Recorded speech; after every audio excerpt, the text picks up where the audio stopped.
வணக்கம். ஐயா சு. வெங்கடேசன் அவர்கள் எழுதிய வீரயுக நாயகன் வேல் பாரி பகுதி 18. கொற்றவை கூத்தின் 3ஆம் நாள். கூட்டத்தின் அளவு பாதிதான் இருந்தது. தரையில் எவரும் உட்காரவில்லை. 3 அடிகளுக்கு மேல் இருக்கும் திட்டுகளிலும் மரக்கட்டைகளிலும் தான் உட்கார்ந்திருந்தனர். இந்த மலையெங்கும் இருக்கும் பாம்புகள் இன்றைய கூத்தை கேட்கின்றன என்பது நம்பிக்கை. ஆடுகளத்தின் முன் 1 பனை நீளத்துக்கும் 2 கை அகலத்துக்கும் மரக்கட்டைகளை அடுக்கி அதில் நெருப்பை பற்ற வைத்து கொண்டிருந்தனர்.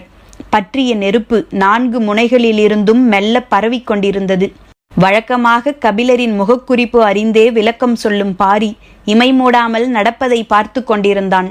அடுக்கி வைக்கப்பட்ட எல்லா கட்டைகளிலும் நெருப்பு பற்றியது. தழல் மேலேறத் தொடங்கியது.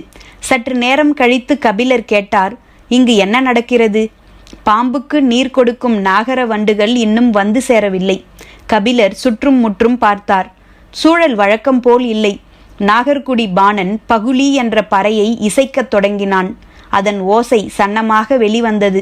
கபிலர் இசைப்பவனையே உற்று பார்த்து கொண்டிருந்தார். சிறிது நேரத்துக்கு பிறகு பாரியிடம் கேட்டார், நாகர வண்டுகள் வந்துவிட்டனவா?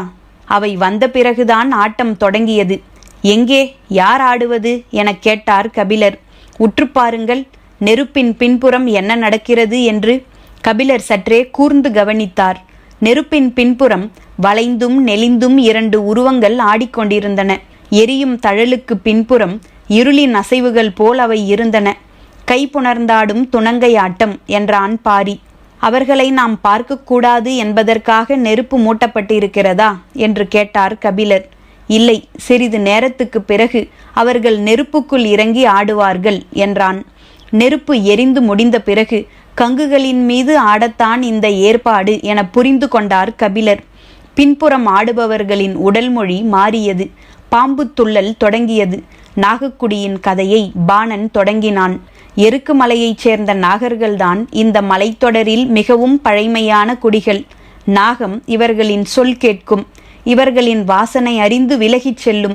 இவர்களால் நாகத்தை கட்டுப்படுத்த முடியும் என இவர்களை பற்றி பலவிதமான பேச்சுகள் இந்த மலை முழுவதும் உண்டு. தேரிமலையின் அடிவாரத்தில் சேரலர் என்று ஒரு குலம் உண்டு. எருக்குமலையும் தேரிமலையும் ஒரே மலைத்தொடரின் இருவேறு பகுதிகள். எருக்குமலை தேரிமலையை விட மிக உயர்ந்து பறந்தது. அந்த மலையின் மீதுதான் நாகர்கள் இருந்தனர். தேரிமலையின் அடிவாரத்தில் சேரலர் இருந்தனர். சேரலர் குடி மலையடிவாரத்தின் சமதளத்தில் இருந்ததால் வேளாண்மை, வணிகம் என தங்களின் செயல்களை விரைவாக பெருக்கியது. வளமும் கூடியது. பெருஞ்சேரல்தான் அந்த குலத்தின் தலைவனாக இருந்தான். நீண்ட காலம் அவனது தலைமையில் சேரலர் குலம் தழைத்தது. அவனுக்கு வயது கூடியது. தோளில் சுருக்கம் படியத் தொடங்கியது. ஒரு நாள் அவனது ஊர் மன்றலில் குடிக்கூத்து நடந்து கொண்டிருந்தது. பெருஞ்சேரலும் அவன் குலமக்கள் அனைவரும் அதை கண்டு மகிழ்ந்தனர். அப்போது கூத்தாடிய இளம்பெண் ஒருத்தி கூத்தின் வேகத்துக்கு ஏற்ப கண்களை சுழற்றி சுழற்றி ஆடினாள். அவளது கண்கள் தன்னைத்தான் சுற்றி கொண்டிருக்கின்றன என பெருஞ்சேரல் நினைத்தான். நீண்ட நேரத்துக்கு பிறகுதான் தெரிந்தது, அவளது கண்கள் சுழன்று வந்து மொய்த்தது தன்னை அல்ல, தனக்கு பின்னால் நின்று கொண்டிருக்கும் வீரனை என்று. அன்று இரவு முழுவதும் சேரலுக்கு தூக்கம் கொள்ளவில்லை. அழகியின் கண்கள் தன்னை தாண்டி போன கனத்தை அவனால் தாங்க முடியவில்லை. சேரல் குலத்தின் வளம் பெருக்கி திறன் கூட்டிய மாவீரன் என புகழப்பட்ட தன்னை வயோதிகம் வந்து பற்ற நினைப்பதை அவனால் ஏற்க முடியவில்லை. தோளில் ஏற்படும் சுருக்கங்களை காண கண்கள் மறுத்தன. சுருக்கம் களைய வழி உண்டா என கேட்டு திசையெங்கும் ஆட்களை அனுப்பினான். வடதிசை போனவன் வந்து சொன்னான், நான் பார்த்த பெருமுனி ஒருவன் இதற்கு வழி உண்டு எனச் சொன்னான். ஆனால் என்னவென்று சொல்ல மறுத்துவிட்டான் என்றான். வெகு விரைவில் அந்த முனி தேரிமலைக்கு வரவழைக்கப்பட்டார். தேகத்தின் சுருக்கம் மரத்தின் சருகை போல உதிரக்கூடியதுதான் என்றார் அவர். அதற்கான வழியை காட்டுங்கள் என்று பெருஞ்சேரல் வேண்டி நின்றான். சிறு குண்டம் அமைத்து அதில் பலவிதமான மரக்குச்சிகளை போட்டு தீ மூட்டி அந்த புகை நடுவே நின்று அந்த முனி சொன்னார், நாகங்கள் சட்டையை கழற்ற ஒரு மூலிகையை உண்ணும். அந்த மூலிகையை நீ உண்டால் உனது தேகத்தின் சுருங்கிய மேல்தோல் கழன்று எவ்வனம் அடைவாய் என்று. அந்த மூலிகையை எவ்வாறு கண்டறிவது எனக் கேட்க இந்த புவிமேல் அந்த இரகசியத்தை அறிந்தவர்கள் நாகக்குடியினர் மட்டுமே.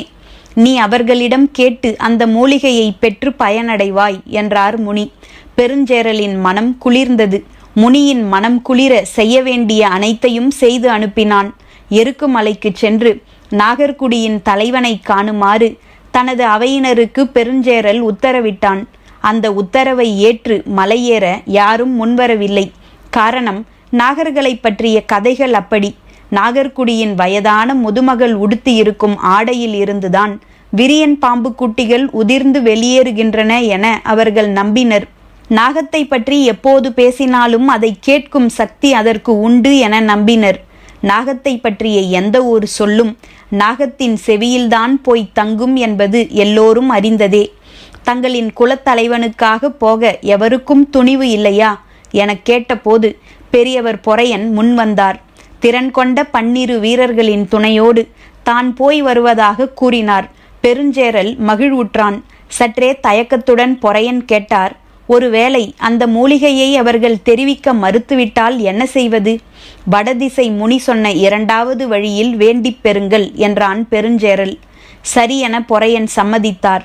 12 வீரர்களுடன் பாம்பு கடிக்கு வைத்தியம் பார்க்கும் பிடார வைத்தியன் இருவருமாக 14 பேரை உடன் அனுப்ப முடிவானது. வயதில் மூத்த பிடார வைத்தியனுக்கு 2 காதுகளும் அறுபட்டிருந்தன.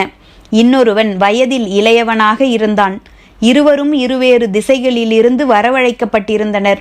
பொறையனோடு சேர்த்து 15 பேரிடமும் குடிமுனை வாக்கு பெற்றான் பெருஞ்சேரல். எந்த சூழலிலும் அவர்கள் இந்த கட்டளையை நிறைவேற்றாமல் இனி நாடு திரும்ப முடியாது. 15 பேரும் எருக்குமலையில் ஏறத் தொடங்கினர். நாகர்குடி அல்லாத வேற்றுக்குடியினரின் காலடி எருக்குமலையில் இதுவரை பட்டதில்லை. முதலாக அது நிகழ்ந்தது. எருக்குமலையின் அடிவாரம் காட்டுப் புற்களாலும் குறு மரங்களாலும் நிரம்பியதாக இருக்கும். புற்களை விலக்கி அவர்கள் மலையேறத் தொடங்கினர்.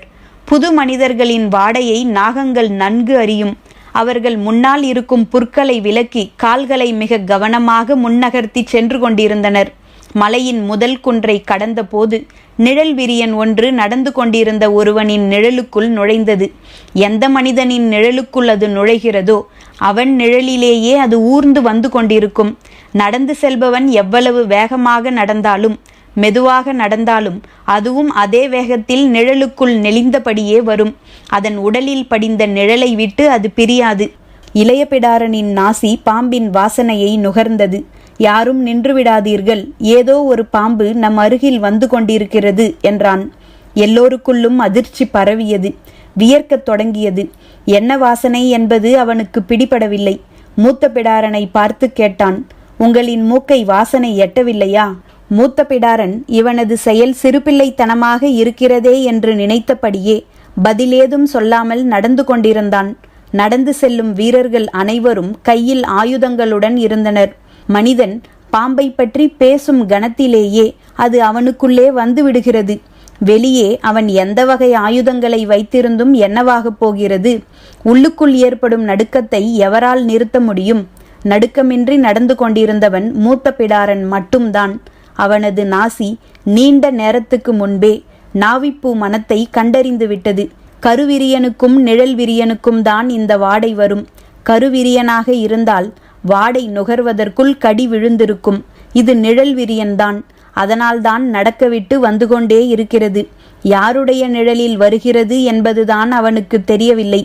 மனிதரின் நிழலுக்குள் அது நுழைந்துவிட்டால் அந்த நிழலை விட்டு விலகாமல் வந்து கொண்டே இருக்கும்.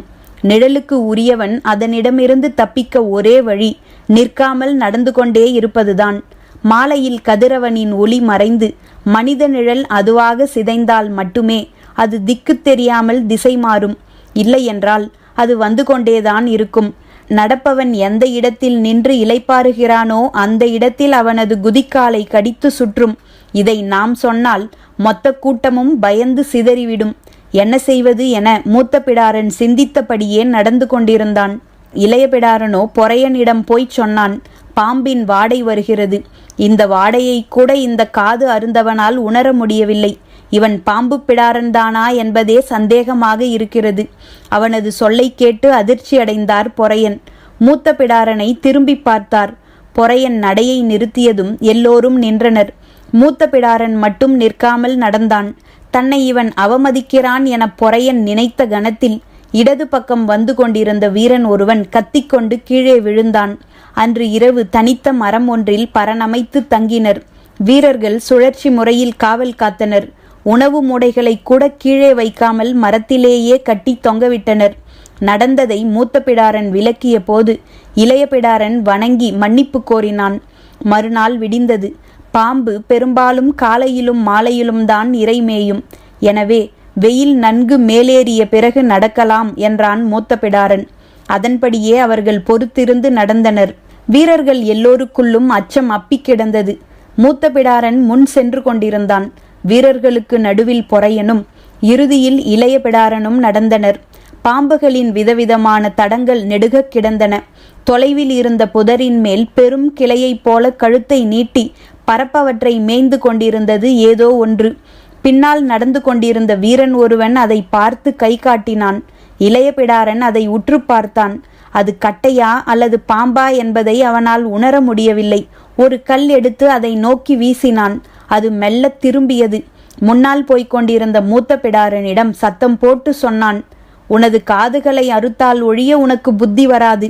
அப்போதுதான் புரிந்தது அவன் ஏற்கனவே அதை பார்த்து விட்டான் என்று.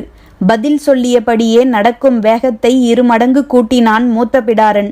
ஏதோ ஓர் ஆபத்து வரப்போகிறது என்பதை எல்லோரும் புரிந்து வேகம் கொண்டனர். இளைய பிடாரன் வீரர்களை கடந்து சற்று உள்ளே போய்விட முயன்ற போது அவனுக்கு முன்னால் சென்று கொண்டிருந்த வீரர்கள் காலிலே குச்சியாலேயே குத்திவிட்டது என்று சொல்லி கீழே உட்கார்ந்தனர். அவ்வாறு உட்கார்ந்த 4 பேரும் அதன் பிறகு எழுந்திருக்கவே இல்லை. ஒரு கட்டை விரியன் இருந்தால் அதை சுற்றி எண்ணற்ற குறுவிரியன்கள் இருக்கும் என்பது கூடவா உனக்கு தெரியாது? தேன்கூட்டை கலைப்பது போல புதரில் கிடந்தவற்றை கல் வீசி கலைத்து விட்டாயே என்று சொல்லிக்கொண்டே இளைய பிடாரனது காதோரத்தின் சிறு பகுதியை அறுத்தான் மூத்த பிடாரன். இளைய பிடாரன் வலியால் கத்தினான். ஆனால் 4 வீரர்களின் மரணத்துக்கு தான் காரணமாகிவிட்டதால் தண்டனையை ஏற்றான். இது போன்ற காரணங்களுக்காக சிறுக சிறுக அறுத்து 2 காதுகளையும் முழுமையாக இழந்து நிற்பவன்தான் மூத்த பிடாரன்.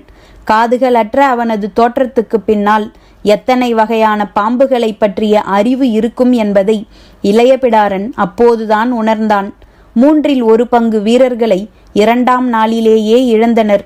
நாகக்குடியினரின் வாழ்விடத்துக்கு என 6 நாள்களாகும் என்று முன்னோர் சொல்ல கேட்டுள்ளனர். அங்கு சென்று சேரும்போது எத்தனை பேர் உயிரோடு இருப்போம் என்ற அச்சம் எல்லோரையும் ஆட்கொண்டது. 3ஆம் நாள் காலை பொழுது கழிந்த பிறகு நடக்க ஆரம்பித்தனர். ஒருவருக்கொருவர் எந்தவித பேச்சும் பேசவில்லை. சற்றே பெரும் மரங்கள் இங்கொன்றும் அங்கொன்றுமாக இருக்கும் காடு அது. வழக்கத்தை விட கூடுதல் அச்சம் உள்ளுக்குள் ஆட்டிக்கொண்டிருந்தது. 5 பேர் மரணித்துள்ளனர். வாயில் நுரை தள்ளி, உடல் நீலம் பூத்து, கால்விரல் சுருண்டு இழுத்து என மரணத்தின் இறுதி வடிவங்கள் நினைவிலிருந்து அகல மறுத்தன. முன்னால் நடந்து கொண்டிருந்த மூத்த பிடாரன் கீழே பதிந்து கிடக்கும் தடத்தை பார்த்ததும் நடையை நிறுத்தினான். எல்லோரும் இடம் விட்டு அசையாமல் அப்படியே நின்றனர். அவன் குனிந்து மண்ணில் இருக்கும் நெளிவுகளை உற்று பார்த்தான். பின்னால் இருப்பவர்களுக்கு என்ன செய்வது என புரியவில்லை. நின்றால் நிழல் விரியன் குதிக்காலை கவ்வும், பேசினால் குறுவிரியன் செவிக்கு எட்டும். என்ன செய்வது என புரியவில்லை. ஆயுதங்களின் பிடி வழுக்கும் அளவு வீரர்களின் உள்ளங்கை வியர்த்தது. மூத்த பிடாரன் அந்த தடத்தை பார்த்தபடி அது போன திசையில் இன்னும் சிறிது தொலைவு புற்களை விலக்கி உள்ளே போனான். அவன் எதுவும் சொல்லாததால் பதற்றத்தின் வேகம் கூடிக்கொண்டே இருந்தது. பின்னால் நின்று இருந்த இளைய பிடாரன் நான் அங்கு வரவா என்று கேட்க வாயெடுத்த போது கை மீறி காதை தடவி பார்த்து கொண்டது. மூத்த பிடாரனின் முகம் இன்னும் தெளிவடையாமல் இருப்பதை பொறையன் கவனித்தார். சின்னதாக அச்சம் அவருக்குள் ஏற ஆரம்பித்தது. மூத்த பிடாரன் தடத்தை பார்த்தபடியே அங்கு இருந்த பாறை விரிசலை நோக்கி நகர்ந்து போனான். எந்த பாம்பின் தடத்தையும் தொலைவில் இருந்தே சொல்லக்கூடியவன் மூத்த பிடாரன். இந்த தடம் பற்றி மட்டும் ஏன் இன்னும் முடிவுக்கு வராமல் இருக்கிறான் என்று பொறையன் குழம்பிக் கொண்டிருக்கையில் மூத்த பிடாரன் சொன்னான், மலஞ்சாறை புரண்டிருக்கிறது. அவன் சொல்வது மற்றவர்களுக்கு புரியவில்லை. பாம்புகள் வளைந்து வளைந்து போகக்கூடியவை. பாம்புகளின் இனத்துக்கும் தன்மைக்கும் ஏற்ப வளைவுகளின் அகலம் மாறுபடும். பாம்புகளுக்கு வயது ஆக ஆக வளையும் ஆற்றல் குறையும். அதனால் அவற்றின் வேகம் குறையும். இந்த நிலையிலேயே பெரும்பாலான பாம்புகள் இறந்துவிடும். ஒரு சில பாம்புகள் தான் இவற்றை தாண்டியும் வாழும். முடிந்தவரை நெளிவு கொடுத்து நகர்ந்து போகும். மிகவும் வயதானால், அதாவது மனிதன் 100 வயதை எட்டுவதைப் போல பாம்பும் பெரும் வயதை அடைந்தால் அதன் உடல் பாதி அளவுக்கு சுருங்கிவிடும். அதனால் நெளிந்தபடி நகர முடியாது. உடலை முறுக்கி புரளத் தொடங்கும். அப்படியே இடதுபுறமும் வலதுபுறமுமாக புரண்டு புரண்டுதான் இடத்தை கடக்கும். மனிதன் வயோதிகத்தில் உட்கார்ந்து உட்கார்ந்து போவதைப் போலத்தான் அதுவும். இந்த இடத்தில் மலஞ்சாறை ஒன்று புரண்டு போயிருக்கிறது என்றான் மூத்த பிடாரன். அவன் சொல்வதை அனைவரும் வாய்ப்பிளந்து கேட்டுக்கொண்டிருந்தனர். மூத்த பிடாரன் தொடர்ந்தான். இதில் மகிழ்ச்சியான செய்தி என்னவென்றால், இந்த குன்றில் வேறு எந்த பாம்பும் இருக்காது. எல்லோரையும் ஆச்சரியம் தொற்றியது. பாம்பு புரளும் மண்ணில் பிற பாம்புகள் தங்காது என்பது முன்னோர் வாக்கு. எனவே இன்று இந்த குன்றை கடக்கும் வரை உங்களுக்கு அச்சம் தேவையில்லை என்றான் மூத்த பிடாரன். வீரர்கள் அடைந்த மகிழ்ச்சிக்கு அளவில்லை. அப்பாடா என்று பெருமூச்சு விட்டனர். அச்சமற்ற அடிகளை கால்கள் எடுத்து வைத்தன. நடையின் வேகம் கூடியது. பேச்சு தொடங்கியது. பாம்புகளை கையாள்வதில் உள்ள நுட்பங்களை பற்றி பேசினர். பாம்புகள் மனிதனைக் கண்டு அஞ்சித்தானே ஓடுகின்றன. பின்னர் ஏன் மனித மனம் பாம்பை கண்டு பதறுகிறது என்று கேட்டான் வீரன் ஒருவன். அசட்டு சிரிப்புடன் மூத்த பிடாரன் சொன்னான், மனிதன் பாம்பின் ஓட்டத்தை பொய்யாக புரிந்து கொண்டான் என்று பொருள். அது அஞ்சி ஓடவில்லை என்கிறீர்களா? அதை கண்டு நாம் அஞ்ச அதனிடம் நஞ்சு இருக்கிறது. நம்மை கண்டு அது அஞ்சி ஓட என்ன இருக்கிறது நம்மிடம்? வீரனிடம் பதில் இல்லை. ஒவ்வொரு பாம்பும் தனது இனத்தின் எண்ணற்ற பாம்புகளை தின்றுவிட்டுத்தான் உயிர் வாழ்கிறது. மனிதனைப் போல் ஓர் உடம்புக்குள் வாழும் ஓர் உயிர் அல்ல, எண்ணிலடங்காத உயிர்கள் வாழும் ஓர் உடல். அது தின்ற உயிருக்கு ஏற்ப அதன் கால்கள் அமைகின்றன. மூத்த பிடாரனின் பேச்சு அச்சமூட்டுவதாக இருந்தது. பாம்பை விடுத்து வேறு எதையும் பேசும் சூழல் இல்லை. இன்னொரு வீரன் நாகர்களை பற்றி கேட்டான். நாகர்களும் நம்மை போன்ற மனிதர்கள்தானா, அல்லது அவர்களுக்கு தனித்த அடையாளம் ஏதும் உண்டா? நம்மை போன்ற மனிதர்கள்தான், ஆனால் தனித்த அடையாளங்களும் உண்டு. என்னென்ன? நாகர்குடியின் ஆண்களை நீங்கள் கண்டறிய வேண்டும் என்றால் அவர்களின் கால்களை வைத்துத்தான் கண்டறிய முடியும். குதிக்காலில் நமக்கு மேலும் கீழுமாக வெடிப்புகள் இருக்கும். அவர்களுக்கோ செதில் செதிலாக பக்குகள் இருக்கும். அதே போல கைவிரல் நகக்கண்ணில் தோல் நமக்கு மேலும் கீழுமாக உரியும். அவர்களுக்கோ செதில் செதிலாகத்தான் உரியும். உற்று பார்த்தால் நகம் எங்கிருந்து தொடங்குகிறது என்பதே தெரியாது. அவ்வளவு நேரம் உற்சாகமாக இருந்த பேச்சொலி இப்போது சற்றே அமைதி கொள்ளத் தொடங்கியது. இன்னொருவன் கேட்டான், நாகர்குடி பெண்களை எப்படி கண்டறிவது? காமம் கொள்கையில் என்று மட்டும் சொல்லி நிறுத்தி கொண்டான் மூத்த பிடாரன். எப்படி என்று மீண்டும் அழுத்தி கேட்டான் அவன். இந்த பதிலை அறிய எல்லோரும் மிக ஆவலுடன் இருந்தனர். சிறு சத்தம் கூட எழுப்பாமல் கால்கள் நடந்து கொண்டிருந்தன. மூத்த பிடாரன் சொன்னான், காமம் கொள்கையில் விம்மும் கொங்கையின் நாவு படம் போல் விரிந்து அடங்கும். அதை உணரும் போது நாம் மரணித்து கொண்டிருப்போம். அந்த இடம் அமைதியாக இருந்தது. சிறிது நேரம் கழித்து ஒருவன் கேட்டான், காமத்தின் போது அவர்கள் இமை மூட மாட்டார்கள் என்றுதானே சொல்வார்கள். நீங்கள் வேறொன்றை சொல்கிறீர்களே. எல்லாம் கண்டறியாதவர்கள் சொல்லும் கதைகள்தானே. ஆளுக்கு ஒன்றாகத்தான் இருக்கும் என்றான் மூத்த பிடாரன். 3ஆம் குன்றை விட்டு கீழ் இறங்கினர். இந்த இடத்தில் இன்று தங்கிவிட்டு நாளை மீண்டும் பயணத்தை தொடங்கலாம் என்றார் பொறையன். வீரர்கள் தங்குவதற்கான ஏற்பாடுகளை தொடங்கினர். உணவு மூடைகளை தூக்கி வந்த ஒருவன் ஆளுக்கு ஒரு கனியை உண்ணக் கொடுத்தான். மூத்த பிடாரனும் பொறையனும் கனியை பெற்றுக்கொண்டு சற்று தள்ளியிருக்கும் சிறு பாறையை நோக்கி நடந்தனர். பொறையன் பாறையின் மீது ஏறி உட்கார்ந்து கனியை கடித்தார். அவருக்கு எதிரில் நின்றபடி மூத்த பிடாரன் கனியை கடிக்கும் போதுதான் கவனித்தான். பொறையன் கனியை கடிக்கும் போது பற்களுக்கு இடையில் இருக்கும் செதில்களிலிருந்து குருதி வந்து கொண்டிருந்தது. பொறையன் கனியை கடித்து தின்றபடியே சொன்னார், மரணம் ஏதுமின்றி இன்றைய பொழுது முடிந்தது. அவரது சொல்லை அவரே இன்னும் சிறிது நேரத்தில் பொய்யாக்கப் போகிறார் என்பது மூத்த பிடாரனுக்கு புரிந்துவிட்டது. நேற்று இரவு மூடைகளை கட்டி தொங்கவிட்ட மரத்திலிருந்து அது கனிகளுக்குள் இறங்கி இருக்க வேண்டும் என ஊகித்தபடியே பதிலேதும் சொல்லாமல் பொறையனையே பார்த்து கொண்டிருந்தான் மூத்த பிடாரன். பரம்பின் குரல் ஒலிக்கும்.